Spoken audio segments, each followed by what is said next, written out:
बंगाल में इस समय भूचाल आया हुआ है। बंगाल के और जो बांग्लादेश का बॉर्डर है उधर पर भारी संख्या पर लोग इकट्ठा हो गए हैं। बंगाल में आखिरकार ऐसा क्या हो रहा है पिछले महीने से जो इतनी असमंजस की स्थिति है। हाल में चुनाव नहीं है और ना तो कोई ऐसी राजनीतिक हिंसा जिससे हमेशा ये प्रदेश ग्रस्त रहता है, राजनीतिक विवादों में रहता है, बीजेपी बनाम टीएमसी में हमेशा लाइमलाइट में रहता है, मीडिया की सुर्खियों में रहता है। लेकिन इस वक्त अजीब स्थिति में है। यहां पर हर घर में लोगों को आशंका है कि क्या एसआईआर में उनका नाम काट दिया जाएगा।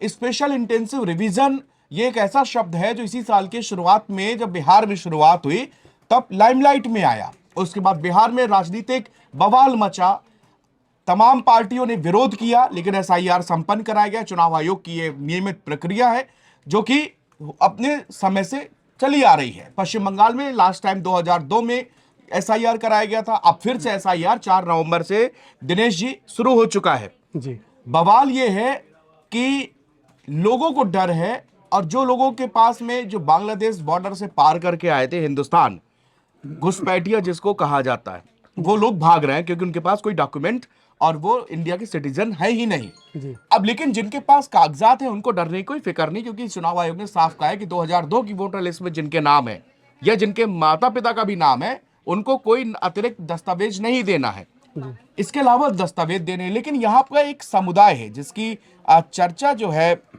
वो चल रही है कि वो क्यों इतना मतुआ समुदाय डरा हुआ है। मतुआ समुदाय की लीडर टीएमसी की जो सांसद है वो 13 दिन से अनशन पर रही, उनकी तबीयत खराब हो गई, फिर उनको हॉस्पिटल में एडमिट कराया गया। तो इस समुदाय के बारे में आप दिनेश जी थोड़ा तफसील से हमको बताइए कि कौन समुदाय है, क्यों ये डरा हुआ है।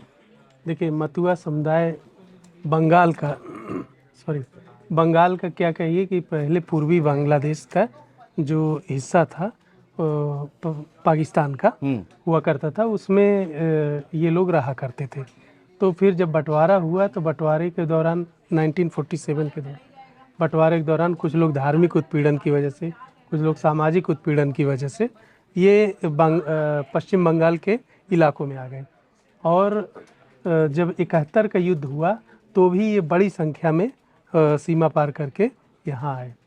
तो अब लेकिन सीमा पार करना, माइग्रेशन करना एक ऐसी बड़ी समस्या है। जैसे अभी आप कह रहे हैं कि जो इनके पास दस्तावेज है उनके पास समस्या नहीं है, उनको कोई दिक्कत नहीं है। लेकिन जो लोग भाग करके आते हैं दिनेश जी, उनकी एक सबसे बड़ी दुविधा क्या होती है? उनकी दुविधा सबसे बड़ी ये होती है कि वो ऐसी जगह रहते हैं कि जहाँ वो पहचाने न जाएं, डर के मारे। उन्हें कोई बांग्लादेशी न कहे, कोई पाकिस्तानी न कहे। इस डर से जो उनके पास ऐसे कागज होते भी हैं तो फाड़ देते हैं या फेंक देते हैं या और भी। अच्छा, मतलब जो उनके देश के जी जी जी जो डॉक्यूमेंट्स जो है, उनके पहचान डॉक्यूमेंट पत्र होते है। हैं, तो ये एक बड़ी समस्या है। अच्छा, वो जैसे वोटर लिस्ट में, आधार में अब जैसे वो कर लेते हैं, तो फिर अब जब उनका एसआईआर में ये चीज़ें हो रही तो अब उनके सामने बड़ा टेंशन है कि भाई हम दस्तावेज कहाँ से लाएं। बहुतों के पास तो भागने के क्रम में दस्तावेज भी नहीं है, तो हाँ, कि सब मतलब उधर भी नहीं जा हाँ, सकते। उधर भी नहीं जा सकते, सब छूट गया। लूटे गए, पीटे गए, मारे गए, खदेड़े गए, तो इस रूप में वो आए हैं। तो क्या ये मतुआ समुदाय में अब देखिए, अब आप मुस्लिम लोग हैं? नहीं नहीं, ये हिंदू दलित समुदाय है। आप ये समझिए कि एक समाज सुधारक हुए थे हरिश्चंद्र ठाकुर। हरिचंद ठाकुर। जी जी, 1860 के दशक में उन्होंने एक समाज सुधार का आंदोलन चलाया था। ये आंदोलन विशेषकर से उच्च वर्ण की जातियों के खिलाफ चलाया था, ब्राह्मणवादी परंपराओं के खिलाफ था, जिसमें बहुदेववाद, मूर्ति पूजा और तमाम, जिसमें मतलब क्या कहते हैं, एक तरह से एक समाज सुधार। हाँ, उच्च वर्णों का जो एक अधिकार था कि मतलब वो दूसरे निचली जातियों को दबाना, शोषण करना, तो उसके खिलाफ ये आंदोलन पैदा हुआ था। वो और उनके बेटे गुरु ठाकुर भी इसके वो बने। उन्होंने बाद में फिर एक और प्रतिनिधि इसके बने। उन्होंने नाम, इसका मूल नाम नामशूद्र आंदोलन था। नामशूद्र जी, नामशूद्र इन्हें कहा जाता, बाद में मतुआ इन्हें कहा जाने लगा। अच्छा, ये जो है प्रमथ रंजन ठाकुर जब बंगाल में इन लोगों की बसावट हुई पश्चिम बंगाल में, तो ये फिर उत्तरी परगना 24 परगना और ठाकुर नगर में इसका मुख्यालय स्थापित हुआ और ये कायदे से वहाँ जम गए। शिफ्ट हो गए थे। जी। लेकिन अब जो सबसे बड़ी समस्या है कि उनके पास कोई दस्तावेज नहीं है। दूसरी चीज़ ये कि उनको ये डर है कि एसआईआर से कहीं उनके वोटिंग राइट्स न कट जाएं। दूसरी चीज़ है कि दो एसआईआर की सबसे बड़ी बात क्या है कि 2002 की जो मतदाता सूची है उससे जोड़ा जाए। हाँ हाँ, तो बिल्कुल सही। हाँ, तो अब जिनके पास 2002 की मतदाता सूची में नाम नहीं है तो वो क्या करेंगे, कैसे दिखाएंगे, क्या करेंगे? तो ये चीज़ें नागरिक संबंधी चिंताएं हैं। तो ये सब चीज़ें हैं, थोड़ा सा उनके लिए परेशान है। अच्छा, अब इसमें देखिए एक बड़ी चीज़ है कि जो तृणमूल और भाजपा दो वहाँ बड़ी। अच्छा, इसके पहले मैं ये जानना चाहता हूँ दिनेश जी। जी, इनकी कितनी बड़ी आबादी है, मतलब ये हाँ, कितने इनकी तबके? आबादी ये है कि पश्चिम बंगाल में अनुसूचित जाति जो है वो उसकी दूसरी सबसे बड़ी आबादी ये है, मथुरा मतवा वालों समुदाय। की, हाँ, अच्छा। करीब 18% है। और टोटल पॉपुलेशन की पश्चिम हाँ, बंगाल के? नहीं, पश्चिम बंगाल की पॉपुलेशन नहीं, मतलब एससी अच्छा, समुदाय की, एससी के। एससी समुदाय की 17% है। मतलब दूसरे नंबर की आबादी है एससी में। हम्म। तो ये बड़ी प्रमुख है। दक्षिण परगना, नादिया सीमावर्ती जिलों में इन पे है। और दूसरी चीज़ ये है कि इनके जो मतलब 3 से 5 करोड़ अनुमानित इनकी आबादी मानी जाती है। 3 से 5 करोड़? 5 करोड़ तक है। कुछ ऐसे भी रिपोर्ट आती हैं कि 3 से 5 करोड़ तक है, जिनमें मतदाताओं का जो परसेंटेज है 20 से 25% है। और इसमें ये जो इलाका है पूरा जहाँ ये रहते हैं, जैसे उत्तर और दक्षिण 24 परगना, सीमावर्ती बोगाईगांव, रानाघाट, जंगीपुर, ये सब यहाँ के 30-40 विधानसभा क्षेत्रों को कवर करता है और 5 से 7 लोकसभा सीटों पर इनका प्रभाव है। तो इसीलिए जैसे पश्चिम बंगाल आप जानते ही हैं कि कितना बड़ा प्रदेश है, और ऐसे में अगर मतुआ समुदाय को हर कोई रिझाने, यहाँ से ही जो केंद्रीय मंत्री हैं शांतनु, वो भी मतुआ समुदाय के ही हैं। अच्छा। ममता बाला ठाकुर जो जो अभी आप जिनका जिक्र कर रहे थे, हाँ, भूख हड़ताल पे थी, तो वो भी इस मतुआ समुदाय से हैं। तो एक अब बात सबसे समझ में बड़ी नहीं बात है आती। तृणमूल ने, देखिए अब हाँ। उनकी अहमियत कितनी कि उनको तृणमूल से राज्यसभा सांसद बना रखा है। तो आप उसके इनके इनके इससे आप जान सकते हैं कि इस जी पॉपुलेशन की कितनी बड़ी वहां पर वोट बैंक है। जी जी जी और अच्छा, इतना बड़ा वोट बैंक है, इधर से जो शांतनु जिनका आप जिक्र किया वो बीजेपी से हैं, जी। और ममता बाला ठाकुर जो कि 13 दिनों से अनशन कर रहे हैं, इसी समुदाय से आती हैं। तो ये लोग जो पॉलिटिकली एक्टिव हो गए दिनेश जी, तो इनके पास तो सारे कागजात होंगे, बनवा लिए होंगे वो, मतलब जब से ये लोग बस 71 से, तो उसके बाद से इन लोगों ने अपने, लेकिन बहुत सारा ऐसा तबका होगा कि जो ये कागजात नहीं बनवा पाया, नई वोटर लिस्ट में उसका नाम नहीं, आधार कार्ड या पैन कार्ड या जो भी, तो उसके लिए मुश्किलें होंगी। हाँ, मुश्किल यही मैंने जैसा बोला आपसे कि 2002 के पहले निवास का प्रमाण पत्र वो कहाँ से लाएंगे? सब तो हासिल कर लिया उन्होंने, लेकिन निवास का जो मतलब परमानेंट एड्रेस का जो प्रमाण पत्र है उसको हासिल करना सबके पास तो होगा नहीं। तो ये बड़ी मुश्किल है। तो इसको, क्योंकि जो माइग्रेटेड लोग हैं वो, उन्हें बड़ी मुश्किल आती है इस तरह की चीज़ें, क्योंकि उनका अस्थायी ठिकाना होते होते टाइम लगता है। हाँ, क्योंकि स्थायी ठिकाना होने के लिए आपको अगर कोई जमीन खरीदनी है तो उसके लिए भी कागज हाँ, चाहिए। बिल्कुल। और आप कहीं भी ऐसे रह नहीं सकते, कहीं भी आप रेंट पे रहेंगे तो भी आपसे आपसे आपकी आइडेंटिटी तुरंत पूछी जाएगी। वो आइडेंटिटी कार्ड आपके पास में होगा नहीं, निवास प्रमाण पत्र जो है वो आपके पास में है नहीं, तो फिर इसके अलावा आपके पास ऐसा कोई डॉक्यूमेंट बचता नहीं है कि जिसके एवज पे आप बचें। और एसआईआर की प्रक्रिया में जो डेटा हम लोग के सामने आया है वो बड़ा चौंकाने वाला है, क्योंकि अगर 2002 की जो वोटर लिस्ट है जी उसमें 4 करोड़ और 65 लाख या कुछ एक ऐसा ही 5 करोड़ समथिंग का आंकड़ा दिया गया है कि जिसमें वोटर लिस्ट में इतनी संख्या दर्ज है। इसके अलावा बताया गया है कि इससे जो है 2.5 करोड़ ऊपर अब की जो है 2025 की अगर लिस्ट देख रहे हैं तो इससे 2.5 करोड़ ऊपर है। कई विधानसभा सीटें ऐसी हैं दिनेश जी जहां पर 2.5 से 3 लाख वोटर बढ़ा है। जी ये ऑब्वियस सी बात है कि वोटर हमेशा, बच्चे पैदा होते हैं 18 साल की उम्र से, उनके नाम रजिस्टर्ड होते हैं तो नाम बढ़ते हैं, लेकिन जिस तरीके से ईसी को लगता है, ईसीआई को, कि जिस रफ्तार से ये बढ़े, इसमें कुछ कुछ ना कुछ गड़बड़ है।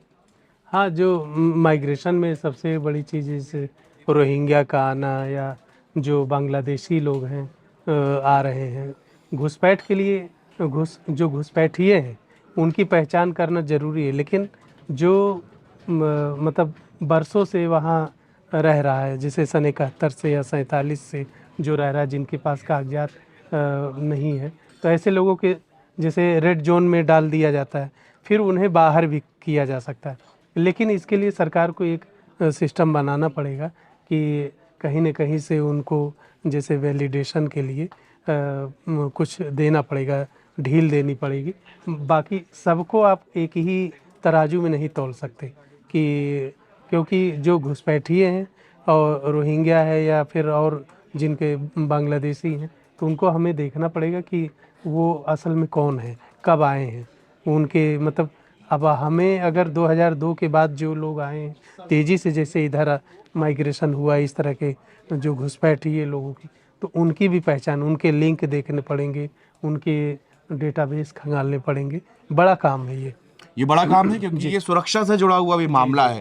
क्योंकि और आतंक की जड़ें भी आप देख ही रहे हैं बिल्कुल कि अक्सर फलती फूलती हैं। दूसरी बात बॉर्डर घिसपैठ, अब बांग्लादेश से हमारे हालात और आप ये सबसे बड़ी चीज़ है कि आपने देखा होगा पिछले दिनों खबरें आती रही हैं कि आईएसआई पाकिस्तान की जो इंटेलिजेंस है, वो आईएसआई वहाँ पे भी ऐसे लोगों को प्रशिक्षित कर रही है और उनको बांग्लादेश या नेपाल के जरिए ये एंट्री करा रही है। बिल्कुल, ये बहुत बड़ा पॉइंट ये है कि जब से बांग्लादेश अस्थिर हुआ है और वहाँ पर प्रोटेस्ट हुआ है और शेख हसीना को वहाँ से तख्ता पलट किया गया और मोहम्मद यूनिस जो सलाहकार बने अंतरिम सरकार के, उसके बाद से बांग्लादेश अभी तक शांत नहीं है। बांग्लादेश के अंदर पाकिस्तान अपनी पूरी पैठ बनाना चाहता है और बांग्लादेश के लिए बता दें कि इस समय पूरे ऑल ओवर वर्ल्ड की सारी जो स्पाई एजेंसियां हैं, सबका प्रमुख अड्डा इस समय बांग्लादेश ही बना हुआ है। बिल्कुल बिल्कुल। अमेरिका के सीआईए का एजेंट कुछ दिन पहले हाँ, वहीं मारा गया। पाकिस्तान आईएसआई चीफ असीम मलिक वो जो है वही देखे गए। कई बार जो है सीक्रेट फोर्सेस के इनके आईएसआई के लोग वहां पर देखे जा रहे हैं।